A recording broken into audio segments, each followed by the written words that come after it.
Mga antingero po kami, Ginoo. Wala kayong dapat igabahala para sa aming kaligtasan. Kung lehiyon man ang mga aswang na nasa labas, manalig po kayo sa akin. Kayang-kaya ko po sila. Wika ni Pekto bago niya buksan ang pintuan ng kubo. Nang marinig ng lalaki ang kanyang sinabi, halos hindi naman ito lubusang nakapagsalita dahil sa labis na pagkagulat. Ilang ulit man itong unawain ang sinabi ni Pekto, tila ba hindi ito lubusang maunawaan ng kanyang isipan. Maya-maya pa, nagpasya na nga si Pektong lumabas ng barong-barong para kaharapin ang mga aswang na kanina pang umaaligid sa buong paligid.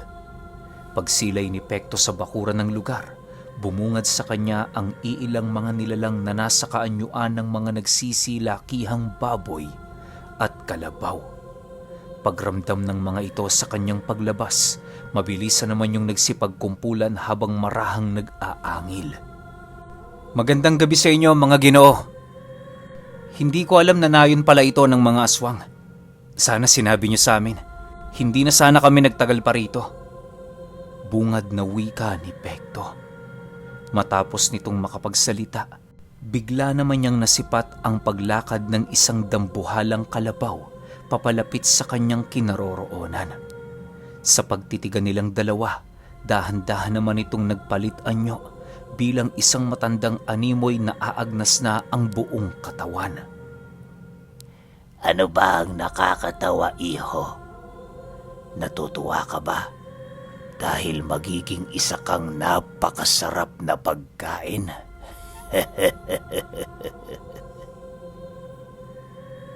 Sagot naman ng matanda matapos itong makapagpalit anyo. Nang marinig ni Pekto ang sinabi nito, tanging pagngiti lang naman ang kanyang naging kasagutan habang inuutusan ang isang gabay ng mutya ng kalaykay na putulan ng leeg ang nilalang. Sa pag-ihip niya ng dasal sa buong paligid, mabilisan namang lumitaw ang gabay ng mutya at kasabay nito ang walang awa nitong pagtapyas sa leeg ng aswang. Sa pagdating nito sa likurang bahagi ng nilalang, agad namang bumulagta ang matandang kanina lang na nagsasalita habang marahang bumabagsak sa lupa ang putol nitong ulo. Matapos ang mga pangyayari, bigla namang lumitaw sa harapan ni Pekto ang dalawa pang gabay ng mutya ng kalaykay na nagsisilbi niyang depensa at opensa sa kahit na anong uri ng digmaan. Oh, bakit kayo natigilan? Nagulat ba kayo sa ginawa ni Simeon? Wika ni Pekto habang nilalapitan ang nakalupasay na bangkay ng matanda. Ilang minuto pa ang lumipas, bigla naman siyang napasilay sa mga aswang nang masipat niya itong dahan-dahang umaatras papalayo sa kanyang kinaroroonan. Nang mapagtanto niyang papatakas ang mga ito, agad naman niyang inutusan ang isa sa kanyang 3 gabay na gumamit ng mahika. Inutusan niya itong puluputan ng lubid ng kamatayan ang mga aswang upang hindi na ito mas lalong makalayo mula sa kanyang kinaroroonan. Nang marinig ng gabay ni Pekto ang kanyang utos, dali-dali naman itong umihip sa hangin at kasabay nito ang pagsiliparan ng mga lubid ng kamatayan na mabilisang pumulupot sa mga aswang. Dahil sa bilis ng mga pangyayari, halos hindi napansin ng mga aswang ang mabilisang pagpulupot sa kanilang katawan ng mga lubid. Maya-maya pa, nakarinig si Pekto ng mga pagsigawan sa gubat, indikasyon na nagawa na niyang mahuli ang mga aswang. Ilang minuto pa ang lumipas, bigla naman itong pinuntahan ng kanyang gabay na si Simeon at kasabay nito ang mabilisan nitong pagkaladkad sa mga nilalang patungo sa kinatatayuan ni Pekto. Sa pagsilay ng mga ito sa kanya, halos hindi naman ito makatingin ng diretsyo sa kadahilan ng labis yung nasisilaw sa presensya ng agimat ng 7 mata ng Diyos. Nakakaramdam din ng mga nilalang ng labis na pagbigat sa kanilang mga katawan dahil sa taglay ni Pektong mutya ng kalaykay. Sa pagpapatuloy ng kanyang pagmamasid sa paligid, nasisipat niyang nangingisay na ang iilang mga aswang dahil sa patuloy na humihigpit na lubid sa kanilang mga leeg. Iwasan ninyong gumalaw-galaw kung ayaw nyo pang mamatay. Ang lubid ng kamatayan, pinapaslangan sino mang tumataliwas sa minimithi nitong kagustuhan. Sinasabi ko sa inyo mga demonyo, wala nang hinaharap ang bubungad sa inyo dahil sa mga nagawa ninyong kasalanan. Isipin nyo na lang, ako ang hustisyang ipinadala ng Diyos para maglinis ng mga masasamang bahid ng inyong kaluluwa. Wika ni Pekto sa harapan ng mga nilalang. Matapos niyang makapagsalita, tanging iyakan na lamang ang kanyang mga narinig at pagmamakaawa. Bagaman may mga batang yanggaw ang nadakip ng kanyang gabay, hindi niya pa rin yun pinakitaan ng awa. Sa pagbalik ng katahimikan sa paligid, muling inutusan ni Pekto ang 3 niyang gabay upang tuluyang burahin sa mundo ang mga nilalang na kanilang nadakip. Sa pagrinig ng isang babaeng gabay ni Pekto, dali-dali naman yung lumapit sa nilalang at kasabay nito ang mabilisan nitong paghiwalay ng kaluluwa sa mismong katawang lupa ng mga aswang. Dahil sa lakas ng kapangyarihan nitong ipinamalas, kung kaya't nagmukhang mga dagang walang nagagawa ang mga nilalang. Ilang minuto pa ang lumipas, tuluyan na ngang natuyot ang mga katawan ng mga ito. Indikasyong wala ng buhay ang pumapaloob sa kanilang katawan. Matapos ang mga pangyayari, inutusan ni Pekto ang kanyang gabay na si Simeon upang gumawa ng malalim na hukay sa gitna ng nayon. Nagpasya siyang doon na lamang ilibing ang mga ito nang sa gayoy hindi na sila lumayo ng husto sa lugar.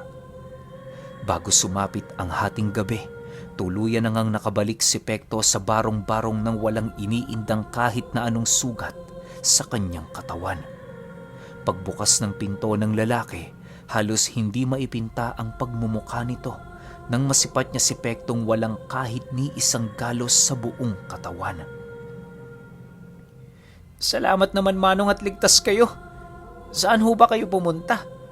Buti na lang talaga hindi nila kayo nakita. Nababahalang wika ng lalaki habang puwersahan siya nitong hinihila papasok ng kubo. Hindi po ako nagtago, Manong. Sa katunayan, patay na po silang lahat. Wala nang problema dito sa lugar ninyo. Kahit gumala kayo ng gabi, hindi na kayo mapapahamak. Nakangiting sagot naman dito ni Pekto. Nang marinig ng lalaki ang sinabi nito, bigla naman yung napatulala, gawa ng sa buong buhay niya, wala pang nakapagsabi sa kanya ng ganoong bagay. Sa pagdating ni Pekto sa silid na pinagpapahingahan ni Padre Dama, nadatnan niya yung nagbabasa ng Biblia habang napapalibutan ng napakaraming kandila. Oh, Pekto, mabuti naman at nakauwi ka na. Pagod ka ba? Maaari mo ba akong samahan sa pagrorosaryo? Bungad na wika ni Padre Dama. Sige po, Padre. Hindi naman po ako napagod sa ginawa ko eh. Siya nga pala, hindi po ba kayo magpapahinga? Maglalakbay pa po tayo bukas. Sagot naman ni Pekto. Nang marinig ito ni Padre Dama, tumawa lang naman ito habang inilalahad sa kanya na hindi pa siya gaanong matanda para sa mga mahabang paglalakbay. Matapos nilang mag-usap, marahan naman nilang inumpisahan ang kanilang pagpapanalangin nang sa gayoy marinig ng Panginoon ang kanilang mga sariling kagustuhan. Kinaumagahan, paggising ni Pekto at ni Padre Dama, wala silang nadatnan sa loob ng kubo ng pamilya ng lalaki. Animoy naglaho na lamang ang mga ito nang sa hindi malamang dahilan. Ilang minuto pa ang lumipas, bigla namang nanlaki ang mga mata ni Pekto nang masipat niya ang 7 kalansay sa ilalim ng kubo. Binubuo yon ng mga kabataan at iilang matatanda na halos kahawig ng pamilyang kanilang nakita. Habang pinagmamasdan ni Pekto ang mga kalansay, lumapit sa kanyang likod si Padre Dama upang ilahad ang mga nalaman niya noong nagdaang gabi. Ayon kay Padre, ang mga panauhing nagpatuloy sa kanila ay purong mga kaluluwa na lamang. Maaaring hindi natatahimik ang mga ito sa kadahilanang minsan na din silang naging biktima ng mga aswang. Sa pagkakaunawa ni Padre Dama, pinapatuloy ng pamilyang yon ang lahat ng dayong nagagawi sa nayon. Sa paniniwalang sila ay buhay pa at patuloy pa ring iniiwasan ang kapangyarihan ng mga aswang.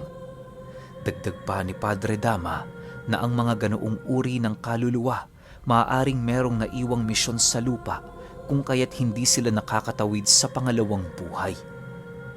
Matapos marinig ni Pekto ang lahat ng sinabi ni Padre Dama, nagpasya siyang pansamantalang itigil ang kanilang paglalakbay upang palayain ang kaluluwa ng pamilyang yon sa lugar. Hindi naman tumutol si Padre Dama sa kanyang nais sa kadahilan ng responsibilidad din naman nila kahit papaano ang tumulong sa mga kaluluwang hindi natatahimik at patuloy na naliligaw. Dahil sa unang beses pa lamang itong gagawin ni Pekto, kung kaya't ninais niyang humingi ng karagdagang gabay kay Padre Dama upang hindi malagay sa peligro ang mga kaluluwa. Masyado kasing masela ng paggawa ng ritual para sa pagtawid ng mga kaluluwa sa pangalawang mundo, lalo pat kung matagal na yung hindi nakakaalis sa mundo ng mga tao. Habang isinasalansa ni Pekto ang lahat ng kanilang gagamitin para sa ritual, panay naman ang pagbebendisyon ni Padre Dama sa lahat ng mga kalansay na kanilang natagpuan. Pinabaunan niya ang lahat ng mga ito ng mga dasal nang sa gayoy magkaroon sila ng lakas sa gagawin nilang paglalakbay sa kabilang buhay. Ilang oras pa ang lumipas na isagawa na nga nila Pekto ang ritual sa pagpapatahimik ng mga kaluluwa. Nailibing na din nila ang mga nakita nilang bangkay bilang tanda ng pamamayapa ng mga ito. Habang nagpapahinga sila sa kubo, doon nila napag-usapan ang tungkol sa nayon na animoy binubuhay ng pamilyang kanilang tinuluyan. Halos hindi makapaniwala noon si Pekto sa mga nangyari, gawa ng labis niya itong inaasahan. Hindi niya kasi napansing mga kaluluwa na lang pala ang kanyang kausap, na siya namang labis na nagpaantig ng kanyang damdamin. Huwag kang umiyak, Pekto. Magpasalamat na lang tayo sa kanila dahil sa kanilang mga nagawa. Ito ang tandaan mo. Kapag ang isang tao ay matulungin, asahan mong hanggang kamatayan ganon din ang kanyang gagawin. Hanggat may nakakaalala sa kanila, patuloy silang mabubuhay. Pekto, alam kong alam mo na ang sikreto ng buhay. Tatanungin kita, ano ang gusto mong gawin hanggang sa ikaw ay mamatay? Wika ni Padre Dama. Gagawin hanggang mamatay? Siguro po, Padre. Kung meron man akong magandang magagawa sa buhay kong ito, yun ay ang magsilbi sa kanya. Kahit wala tayong makain, ayos lang. Mas mabuting magtiis sa lupa kaysa magtiis ng walang hanggan. Aanhin natin ang panandaliang kaginhawaan kung labis-labis namang nalalaso ng ating espiritual na katayuan. Pagkatapos ng misyong ito, Padre, itutuloy ko pa rin po ang paninilbihan sa ating kapwa. Siyempre, kahit ako'y maraming ginagawa, hindi kita pababayaan. Alam kong matanda ka na at kinakailangan mo ng tulong ng kagaya ko. Sadyang kay buti ng Panginoon, nang malaman niyang ika'y tatanda ng mag-isa, ibinigay niya ako sa inyo para maging katuwang sa buhay kahit papaano. Sagot naman dito ni Pekto. Nang marinig ni Padre Dama ang sinabi nito, bigla naman yung napahagulgol sa pag-iyak na siya namang labis na ikinagulat ni Pekto. Animoy sa puntong yon, doon niya nakita ang kabigatan ng damdaming patuloy na binubuhat ng kanyang maestro. Ilang minuto pa ang lumipas, tuluyan namang kumalma si Padre Dama sa pag-iyak. Sa muling pagsilay nito kay Pekto, humingi ito ng pasensya sa kanya dahil sa kanyang nagawa. Padre, bakit po? May problema po ba kayo? Sabihin niyo na sa akin. Makikinig po ako. Tanong ni Pekto. Kung problema lang, Pekto, napakarami kong pasan-pasan at daladala. Alam mo, sa sobrang dami ng problema ko, paminsan-minsan napapansin kong hindi na ito makakayanan ng aking katawan. Salamat, Pekto, dahil hanggang ngayon, patuloy mo pa rin ibinabahagi sa akin ang iyong kagustuhang makasama ako habang buhay. Naway hindi ka magbago. Malaki ang pananalig ko sa iyo. Mangiyak-ngiyak na sagot naman ni Padre Dama. Matapos nilang mag-usap, napagpasyahan nila noong ipagpatuloy na ang kanilang paglalakbay patungo sa kabundukan ng Pulog. Bagaman inaasahan nilang maraming nilalang silang makakaharap sa daan, hindi sila doon nababahala sa kadahilan ng alam nila sa kanilang mga sarili na tangan nila ang kapangyarihan ng Panginoon. Sa pagsapit ng takip silim, patuloy pa ring naglalakad sila Pekto sa puso ng kagubatan. Inaasahan na nila noong malabo silang makahanap doon ng baryo, gawa ng nasisiguro nilang walang naninirahang tao sa lugar na kasalukuyan nilang tinutungo. Ilang minuto pa ang lumipas, binalot na nga ng kadiliman ang buong paligid. Pagramdam ni Pektong wala na silang gaanong naaaninag sa lugar, agad naman niyang kinuha ang dala nilang sulo upang ito'y sintihan. Nag-umpisa na din silang magmatsyag sa buong paligid para naman kahit papaano'y madali nilang matunugan ang mga panganib na dala ng mga demonyong nagmamasid. Sa pagdating nila sa isang paanan ng bundok, dali-dali namang naghanap sila Pekto ng matutulugan. Si Padre Dama naman noon, nananatiling nakaupo lamang sa isang ugat ng kahoy habang hinihintay ang kanyang pagbabalik. Maya-maya pa, doon na nga nakasipat si Pekto ng isang malaking bato sa ilalim ng puno ng akasya. Angkop na angkop ang lugar na yon bilang pahingahan, gawa ng may harang ito sa mga nilalang na umaaligid sa paligid. Sa pagtawag niya kay Padre Dama, agad naman siya nitong pinuntahan, dala-dala ang lahat ng mga gamit na kanyang naiwan. Dito na ba tayo, Pekto? Bungad na tanong ni Padre Dama. Oho, Padre. Dito na po tayo. Magpahinga na po kayo dyan. Magluluto lang ako. Sagot naman ni Pekto. Ilang minuto pa ang lumipas, kasalukuyan na ngang kumakain ang hapunan ng dalawa. Dahil sa wala sa kanilang nagbabantay noon, napagpasyahan ni Pektong ipakalat sa paligid ang mga gabay ng kanyang mutya ng kalaykay. Habang abala sila sa pag-uusap ni Padre Dama, wala silang kaide-ideya na meron na palang isang nilalang na gumagapang papalapit sa kanila. Maya-maya pa, bigla naman noong natigilan si Pekto sa pagsasalita nang masipat niya ang isang malauod na kahoy na halos ilang dipa ang haba. Nakatitig ang mga mapupulang mata nito sa kanya habang nananatiling hindi gumagalaw.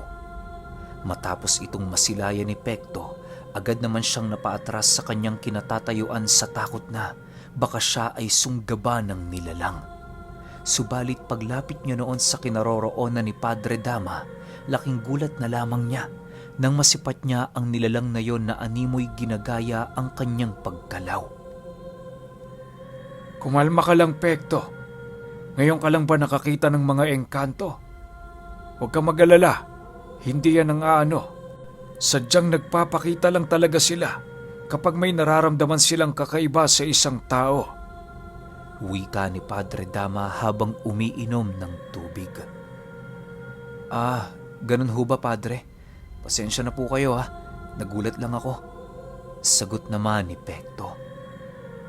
Ayon kay Padre Dama, na ang ganoong uri ng mga nilalang, karaniwang nakikita sa mga kagubatan. Ang iilan sa mga ito ay merong kasakasamang berberoka, tanda ng paninirahan nila sa sapa. Sa pagpapatuloy ng kanilang pag-uusap, doon na pag-alaman ni Pekto na napakarami palang mga engkantong nagmamasid sa kanila magmula noong tinahak nila ang looban ng gubat. Hindi na yon ipinagsabi sa kanya ni Padre Dama dahil inaakala nitong nararamdaman din niya ang nararamdaman ng matanda. Ilang minuto pa ang lumipas, kusa namang umalis ang nilalang na yon sa kanilang kinaroroonan. Sa pagbalik ng katahimikan sa paligid, minabuti ni Pektong pag-igihan ang pagbabantay upang hindi siya pabigla-biglang magulat sa pagsisisulputan ng mga nilalang. Dahil sa hindi naman niya maaaring papalitin sa pagbabantay si Padre Dama kung kaya't buong magdamag sinalo niya. Wala naman siyang magagawa noon kundi ang magbantay, alang-alang sa kanilang kaligtasan. Bale, napagpasyahan na lamang niya noon na humingi ng ilang oras na pamamahinga sa kanyang maestro pagsapit ng umaga para naman kahit papaano'y makabawi siya. Sa pagsapit ng hating gabi, patuloy pa ring nagbabantay si Pekto sa buong paligid. May mga pagkakataong nakakaidlip siya dahil sa antok, pero hindi naman yun gaanong tumatagal. Ilang minuto pa ang lumipas, tuluyan na ngang napapikit ang mga mata ni Pekto nang hindi niya namamalayan. Sa muling pagmulat ng kanyang mga mata, laking gulat na lamang niya nang tumambad sa kanyang harapan ang isang kubang halos hindi mo na maaaninag ang pagkakakilanlan. Ayon kay Pekto, sa unang pagtingin mapagkakamalan mong isang engkanto ang nilalang na yon dahil sa malaparu-paro nitong mga pakpak na naroon sa kanyang likod. Subalit sa pagdating ng puntong ibinuka na nito ang kanyang malalapad na bibig, doon na unawaan ni Pekto na isang dyablo ang nilalang nakasalukuyan niyang kaharap. Sa pagsunggab nito sa kanyang kinaroroonan, bigla naman yung napigilan ni Simeon sa pamamagitan ng pagsalag sa mga nagsisitalasang pangil nito, gamit-gamit ang kanyang talibong. Nang masipat ni Pektong tumigil na ang nilalang, agad naman niyang inutusan ng dalawa niya pang gabay na yon ay pagtulungan.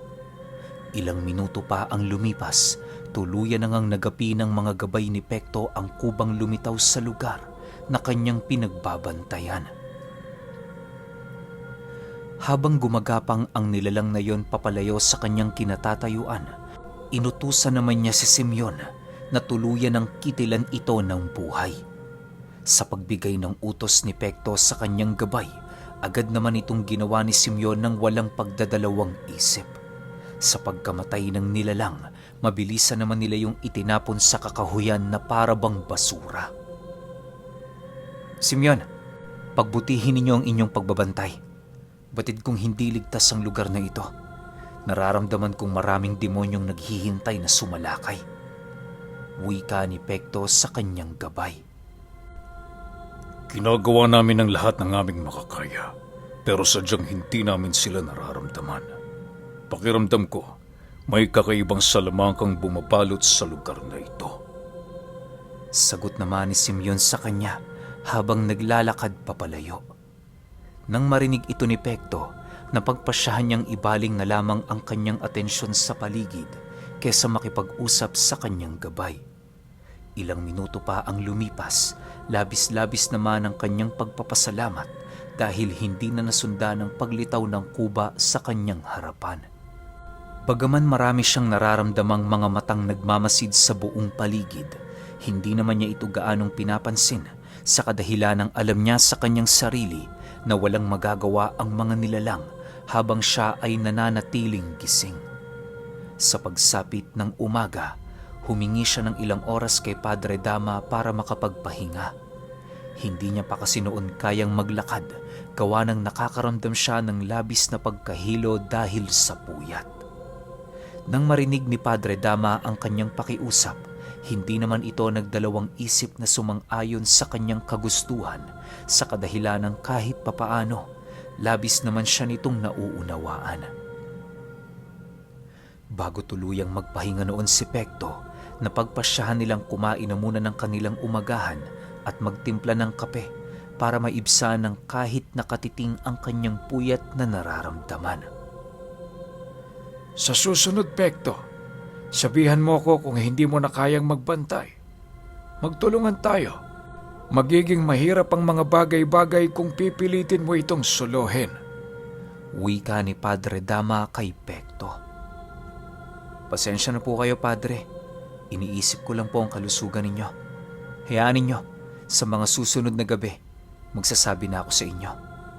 Sagot naman ni Pekto. Okay, medyo naantig lang yung puso ko doon sa part na patay na pala yung pamilyang nagpatuloy sa kanila, no? Grabe yun. Medyo nalungkot lang talaga ako. Tsaka yung sinabi ni Pekto kay Padre Dama, sobrang sarap pakinggan nun para sa, alam mo yun, ibang tao, hindi mo naman siya kamag-anak, tas sinabihan ka ng ganun.